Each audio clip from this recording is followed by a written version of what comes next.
Hello, readers of Every Word, and welcome to Every Word 365. I'm your host, Christina Munoz-Madsen. Today we're reading 2 Samuel 15 through 18. Have you written WOTL, W-O-T-L, somewhere that you'll see often? It's a great reminder for all of us. Maybe that should be our next t-shirt. And yes, if you ordered a t-shirt from me, they'll be made and delivered soon. So WOTL is waiting on the Lord, something that we all need to learn how to do. From my daily walk, this is going to hurt me more than it hurts you is probably one of the most unbelievable things a parent can say to a child, at least from the child's perspective. Discipline, regardless of the form it takes, is never pleasant for the moment, but discipline ensures that both parent and child avoid worse pain in the future, for the consequences of a lack of discipline are severe. King David, either preoccupied with his royal duties or simply avoiding conflict, allowed his wayward son to continue in disobedience. Had David attempted to curb Absalom's rebellion, it would have been painful to be sure, but not nearly as painful as the grief David experienced when his son died a rebel. Do you see discipline as a pain to be avoided or as a means of avoiding pain? In the margin, write down 3 reasons why children need to be disciplined in love. If you're a parent, learn from David's sad example. If you're not a parent, consider passing along your insights to someone who can use them.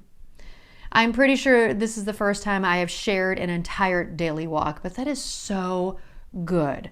I also find the insight today very fascinating. I'll let you check that out for yourself. But parenting is something I've talked about a lot on here, and how I really can relate to how God probably feels about me when I am feeling about my kids a certain way. I don't love them less when I discipline them, but boy, it is so important to do that. On to David's son, Absalom. This is from a Got Questions link on who was Absalom. Much has been said about David's neglect of Absalom in this sad incident. It is possible that parental responsibility is a lesson we can take from this episode, but Scripture does not expressly teach it here. We do know that David did nothing about Amnon's rape of Tamar, although he knew about it. If David had avenged Tamar, would Absalom have taken it upon himself to mete out justice? And what was the impact on Absalom's soul of carrying hatred for Amnon for so long?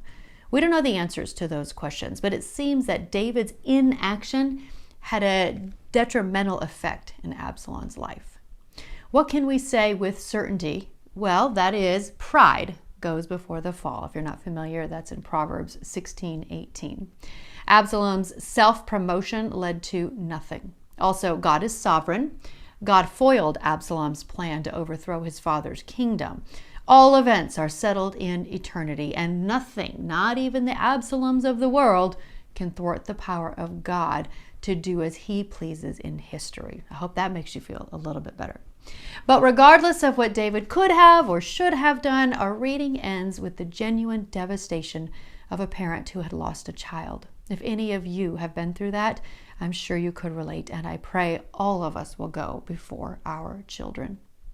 The king was overcome with emotion. He went up to the room over the gateway and burst into tears. And as he went, he cried, "Oh, my son Absalom, my son, Absalom. If only I had died instead of you. Oh, Absalom, my son, my son." That, of course, is in 2 Samuel 18:33. I find it so emotional. I wonder if you did too as you were reading it. It just broke my heart, the whole situation, him losing a son. And like I said, if any of you have been through the loss of a child, I'm assuming that was very difficult to read. Tomorrow is 2 Samuel, just 19 through 20. It's a fairly short assignment. Happy reading. This episode is brought to you by Travel with Friends. One of our top priorities as a company is serving those who serve others. At Travel with Friends, we want to make leading a group as efficient as possible and ensure our tour hosts are taken care of too.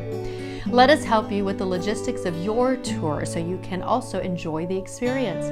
Just give us a call at 501-379-9226 or email us at friends@travelwithfriends.com or click the link in the description below and fill out our Host a Tour form at the bottom of the page. We look forward to working with you to meet your group's needs.